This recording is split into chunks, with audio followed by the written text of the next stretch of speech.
Bienvenidos a una nueva entrevista de Ander Disidente de la REM, la Red de Estudios y Experiencias en y desde el Heavy Metal. Hoy nos acompaña Carolina Oz de Vila. Ella es compositora, cantante, pianista, una artista completa. ¿Cómo estás, Carolina? Muy bien, muchas gracias, Verónica. Agradezco milen también a ustedes dos por esta invitación. Es un honor estar con ustedes y compartir estos gratos momentos. Bienvenida. Queremos hablar en esta ocasión sobre tu carrera y también sobre tu producción. Tu disco debut, El Martillo de las Brujas. Si puedes contarnos un poco para todo el público que está viendo esta entrevista, tiene una temática especial. Contanos cómo has elegido esta temática, por qué la escoges, de cómo surge la idea de hacer este disco y obviamente de titularlo El Martillo de las Brujas, también sobre las canciones y el proceso de producción, de composición. Bueno, mi nombre dentro del mundo del metal, del doom metal y del dark wave es Isadorian, ante todo, ¿no? O sea, es el nombre artístico que envuelve todo mi proyecto. Isadorian, por un lado, porque viene de mi abuela, que era Isadora, mi tatarabuela, y que ha sido una mujer que ha desafiado muchas de las convenciones de su época, ¿no? Socialmente hablando. Por otro lado, también en honor a la bailarina Isadora Duncan, que ella ha revolucionado la danza clásica al unirla con la expresión corporal libre y así crear un nuevo concepto de lo que hoy conocemos hasta nuestros días y está vigente, que es la danza contemporánea. Entonces, mi música siempre se ha movido entre dos polos. Por un lado está el polo de lo que es lo clásico, porque yo vengo de ese mundo del piano clásico, de la vertiente desde Bach, yendo hasta Chopin, Rachmaninoff, Franz Liszt, pero también se conjuga con el rock, ¿no? Con Black Sabbath, con Pantera, con toda la música que hemos ido viendo, yo qué sé, Cannibal Corpse, por ejemplo, dentro de lo que es la tradición metal, que bueno, obviamente es muy grande, ¿no? Tiene tantos géneros y tantos subgéneros.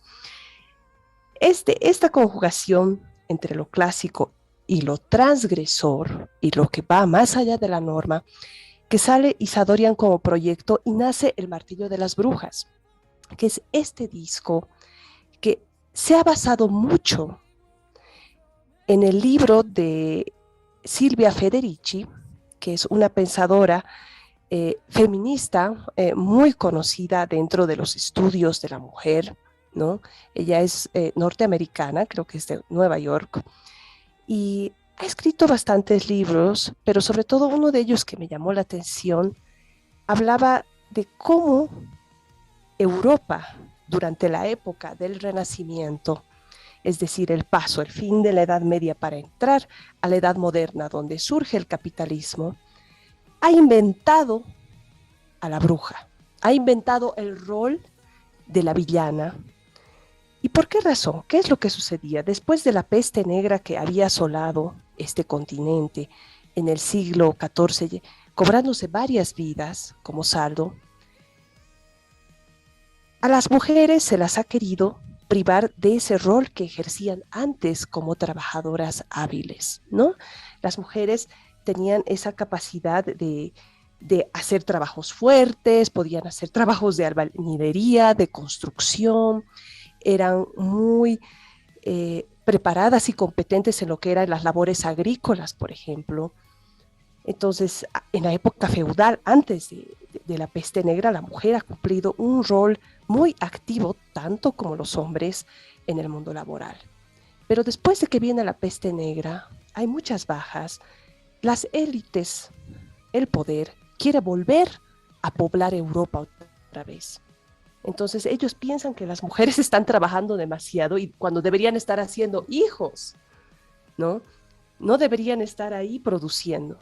Entonces comienzan a sacarse leyes, a emitirse ciertos estatutos para que ellas vuelvan a sus casas, solo dejen que sus maridos vayan a trabajar y ellas procreen. Yo sé que suena algo bastante crudo, pero en pocas palabras, ahí nace un poco la idea patriarcal de consignar a las mujeres un rol biológico, ¿no? Un destino biológico, para que otra vez vuelva, digamos, el mundo a llenarse de gente, porque tener harta población era equivalente a gozar de estabilidad económica, lo que había totalmente sido destruido por esa pandemia. Entonces, por ese motivo, ¿qué es lo que pasa? Muchas mujeres no van a estar contentas con estas nuevas disposiciones. Eso nos dice el libro de Silvia Federici. Y de ahí que ellas obviamente se van a rebelar, muchas igual van a salir a trabajar, igual van a tratar de hacer su vida, muchas incluso van a descubrir en la herbolaria, que es este conocimiento tan antiguo del manejo y las propiedades de las hierbas para poder, digamos, también hacer labores curatorias, muchas no van a querer tener hijos, incluso más de los que ya tenían, y se van a comenzar a practicar los primeros abortos. Todas estas actitudes disidentes a la norma que el poder les imponía han sido vistas como acto de herejía. Por eso se las ha comenzado a considerar villanas, brujas, como aliadas de Satanás, según toda la teoría que elabora Silvia Federici para explicarnos que justamente con la acusación de brujería, aquellas mujeres que no seguían la norma de estos estatutos, es que nace también este sentimiento patriarcal de relegar a la mujer a un rol únicamente biológico y en caso de no cumplirlo, considerarla una villana. Entonces, prácticamente todas estas historias estuvieron haciendo ruido en mi cabeza. Si bien la música del Martillo de las Brujas yo ya la había ido haciendo hace algunos años antes, pero yo sentía que también en mis canciones hablaba de mujeres que siempre estaban siendo señaladas y estaban siendo juzgadas justamente ya sea por una pareja, por un sistema social, laboral, y ahí me puse a pensar en esta teoría de Silvia Federici al considerar que, y al acordarme además de que hubo un manual por este entonces que fue elaborado por unos dominicos, ustedes han debido escuchar hablar, que es el Malleus Maleficarum, mejor conocido como el Martillo de las Brujas, donde se, en primer lugar, hacía un perfil de lo que era la mujer hereje y cuáles eran los castigos que debían aplicarse. Entonces es interesante, ¿no? Cómo tantos siglos han pasado después de eso, después del Renacimiento, y aún así seguimos con este tipo de prácticas de castigo, de persecución o de sojuzgamiento a todas aquellas mujeres que hacen su vida y sus costumbres según sus propias reglas. Entonces, por eso el Martillo de las Brujas, ante todo, es un disco que también habla de la capacidad de la mujer de hacer su propio mundo, de tener un rol creador, aun cuando vive a veces en un universo tan restringido que todavía tiende a negar su rol constructor, lo vamos a decir así. Y por otro lado también esa capacidad resiliente de reinventarse, aun cuando hay un orden que todo el tiempo quiere anularla y quiere negar todo lo que ella viene haciendo desde hace mucho tiempo. Entonces el Martillo de las Brujas no es un álbum que solamente es histórico, que se ata a ese momento de la historia y quiere hablar de eso, sino que también este disco lo que intenta es rescatar, digamos, todavía este tipo de, tal vez, de micropoderes, de micromachismos que se está viviendo a nivel mundial en todas las culturas, pero como las mujeres también somos capaces de sobreponernos a eso y de poder actuar y tener una fuerza de resiliencia, si se quiere, para poder seguir creando en un mundo que muchas veces nos está privando. ¿Cuándo empezó la construcción de este concepto, digamos, del disco?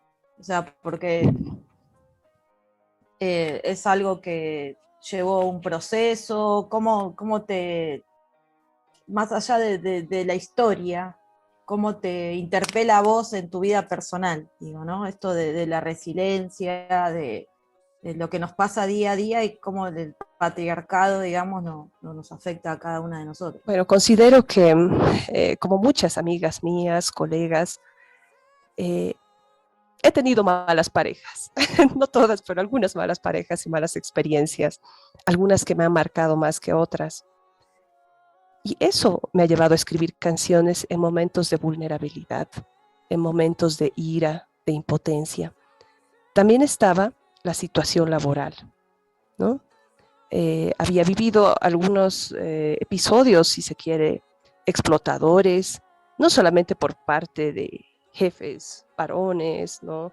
En ámbitos de trabajo, sino también por jefas mujeres. O sea, eso era también lo que me llamaba la atención, porque las mujeres tienden a sabotear a otras, a veces en algunos contextos. Entonces, experiencias laborales, sentimentales, también un poco plantearme mi identidad desde mi propia historia personal, cómo yo me he ido construyendo desde chica, cómo he ido viviendo, digamos, estos roles de ser mujer, pero a la vez tener que cumplir cierto tipo de parámetros desde que estaba en el colegio. Entonces, es como un cúmulo de experiencias que me han llevado a hacer música, ¿no? Yo podía haberme quedado en escribir un diario, pero había algo que estaba pidiendo en mí a gritos, pasarlo a una guitarra, transponerlo a un piano, o utilizar un bajo eléctrico y que una línea de bajo realmente me lleve a crear algo que está mucho más allá de las palabras incluso. Entonces, es un proceso interesante, por ejemplo, esto de crear, ¿no? Música, y muy intuitivo además. A veces estás tocando algo que ya conoces, no es tu pieza, pero de repente comienzas a improvisar y hay una melodía que está surgiendo en ti y la música te lleva hacia lugares donde tú no te imaginas y comienza a salir la letra. Al menos en mi caso yo voy adaptando la letra a lo que me está diciendo la música y la música puede transmitir una tormenta, puede transmitir un nevado, puede mostrarte una hermosa puesta de sol o también puede representar zozobra a través del sonido que a veces va mucho más allá del lenguaje. Y eso es lo que me ha llevado a, de alguna manera, canalizar las experiencias personales que yo había tenido y más que lamentos, volverlas más bien himnos. Todos los temas son diferentes, porque todos los temas son diferentes y hay una mixtura entre el doom, lo gótico, New Wave también. Sí, Y como yo lo escuchaba, y bueno, es impresionante la voz que tenés, es impresionante. gracias. ¿Y cuál el criterio de la elección del género de cada tema, digamos? Originalmente, yo quería ser una cantante de blues. En mi país, en Bolivia, hay mucho, bueno, Milen lo sabe, hay mucho de esta tradición del jazz, del blues, hay muchas cantantes de jazz muy buenas que tenemos aquí. Yo quería ser una cantante de jazz, porque también venía del género clásico y el clásico y el jazz están como que más cerca a veces, ¿no?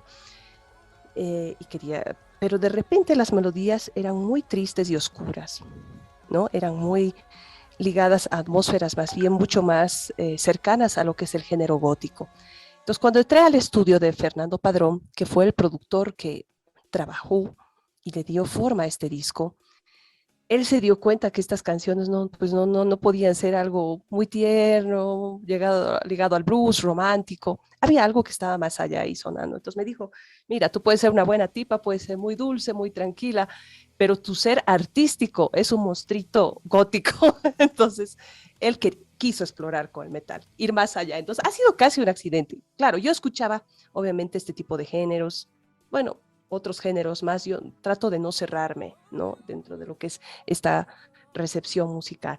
Pero él llevó a ese concepto y me hizo entender que de alguna manera la línea gótica era la mía. Y como venía del clásico, yo tengo mucha influencia también del romanticismo del siglo XIX, entonces eso está muy vinculado con lo gótico.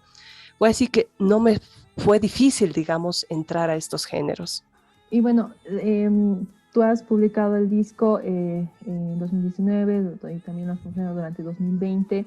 ¿Cómo ha sido esta difusión y también has generado interacción en tus redes sociales, ¿no? Durante un contexto de cuarentena, ¿no? De cómo, supongo que tenías una idea al momento de ya estar finalizando el disco de cómo lo ibas a promocionar, difundir, mover, pero llega la cuarentena y supongo que te ha cambiado el panorama, ¿no? ¿Cómo ha sido ese proceso?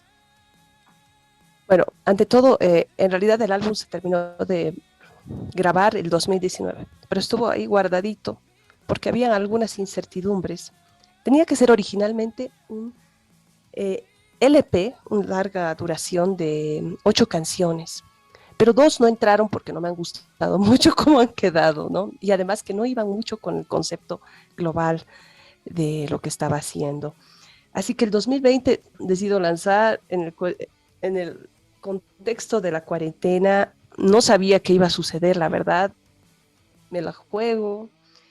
y de repente comencé a ver muy buena recepción, al menos aquí en Bolivia y por parte de medios, tanto como por parte de gente particular, oyentes que comenzaron a impregnarse del EP.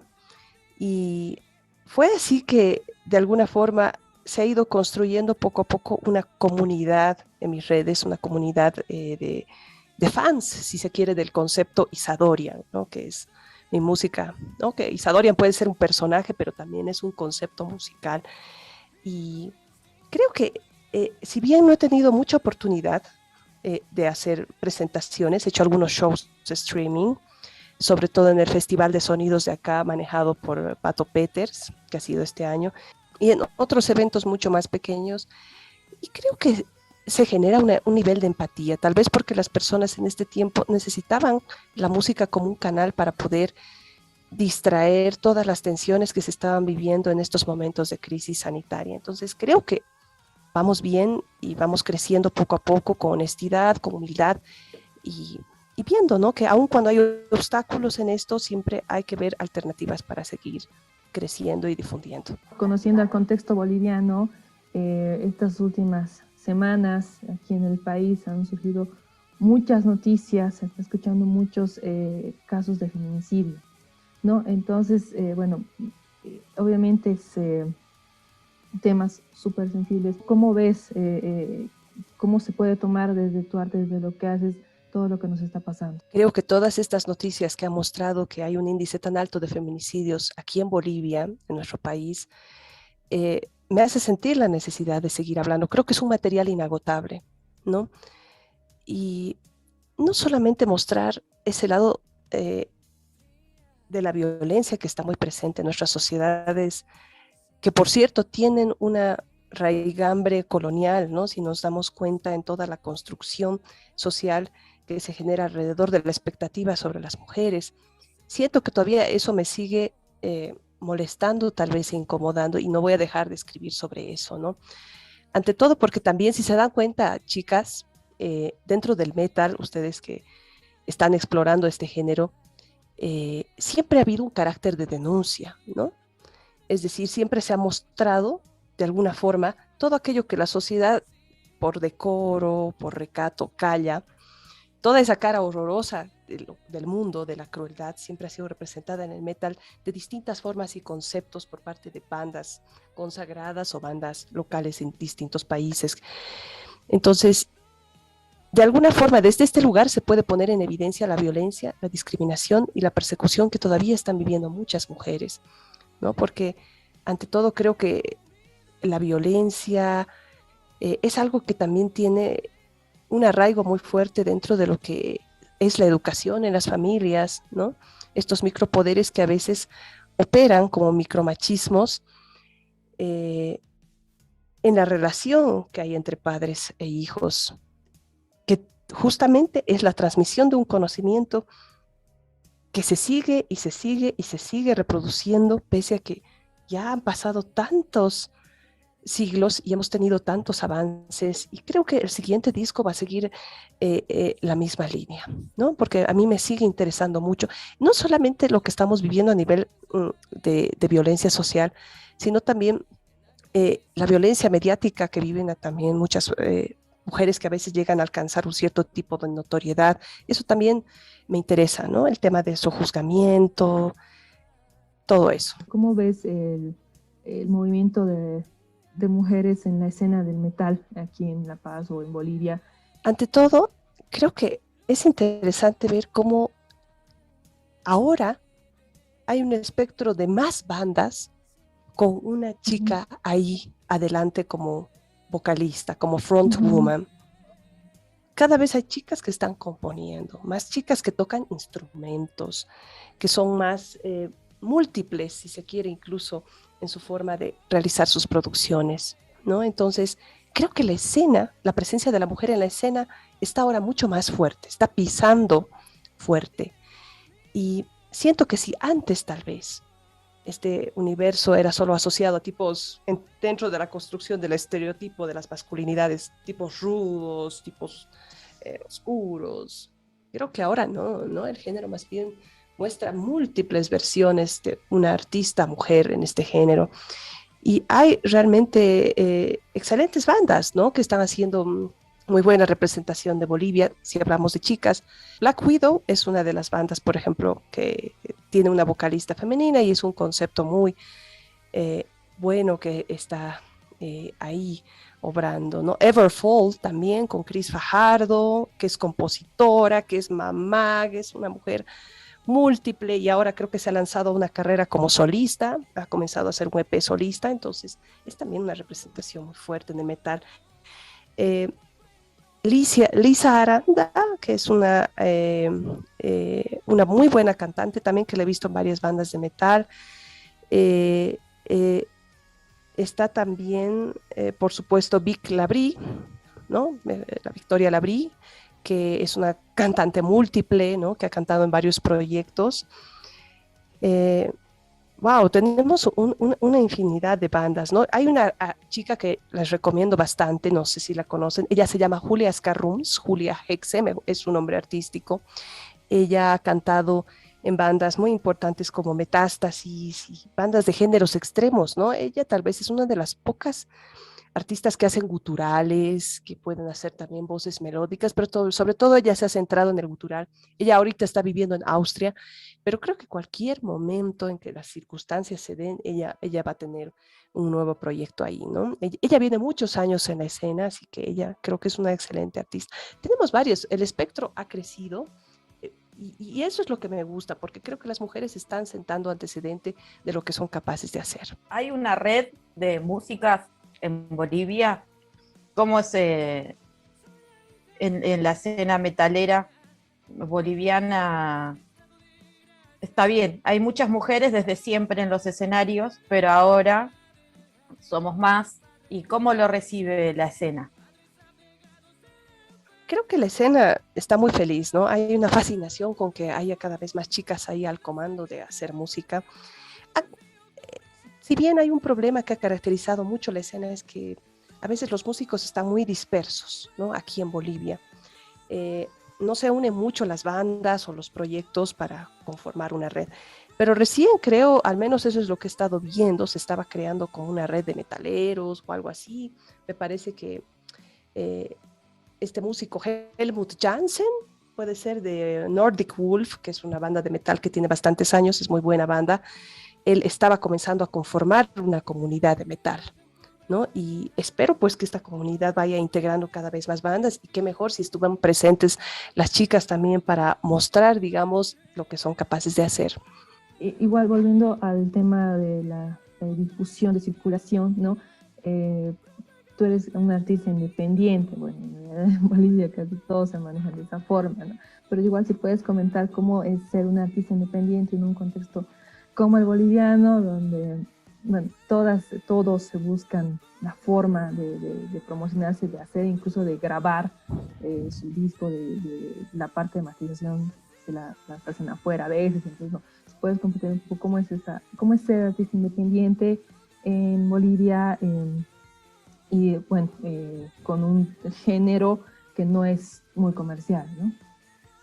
Ante todo es sumamente difícil porque somos, para comenzar, un país aquí en Bolivia que no contamos con la presencia real, digamos, de una entidad gubernamental que pueda eh, representar a los artistas, que pueda ayudar a concretar sus proyectos musicales o los festivales o todo lo relacionado a la organización de eventos que integren géneros. Entonces, estamos un poco abandonados a nuestra suerte y por tanto la gestión corre también por nuestra cuenta. O sea, es que no solo somos artistas, sino somos gestores y somos promotores, somos publicistas de lo que hacemos.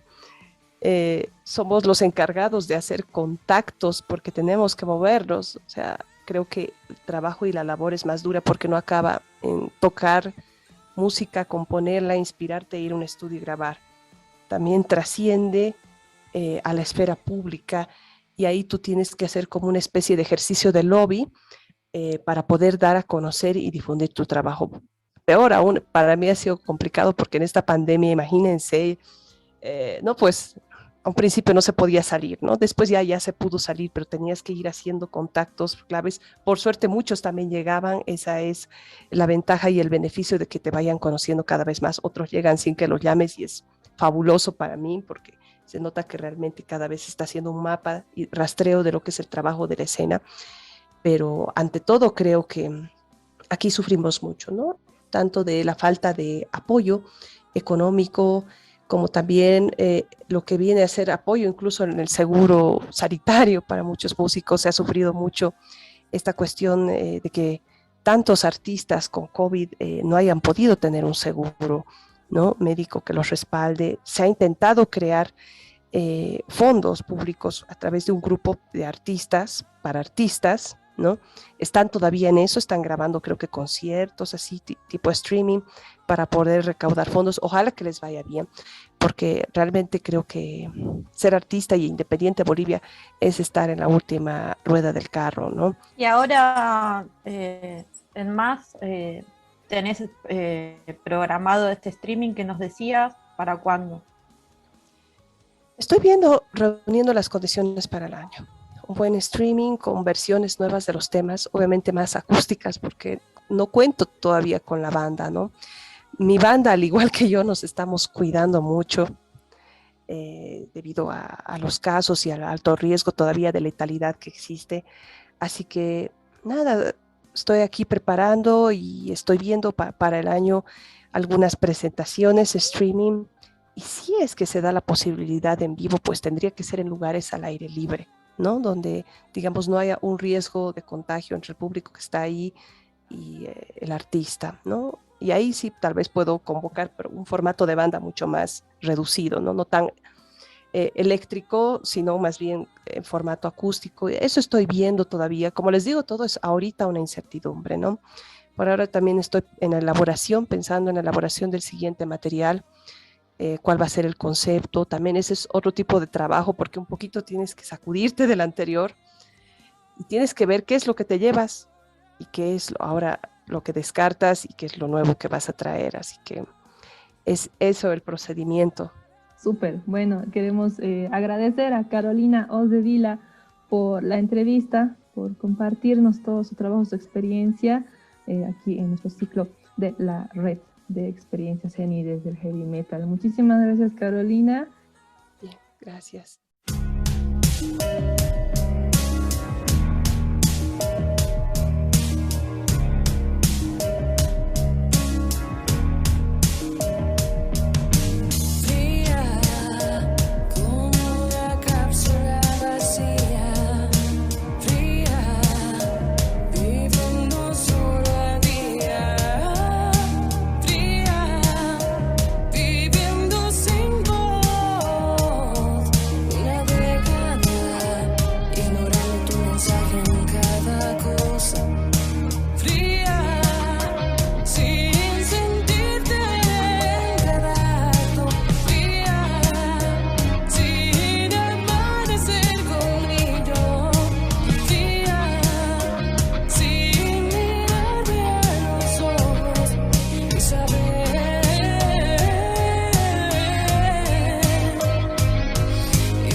¿Dónde está mi salvación?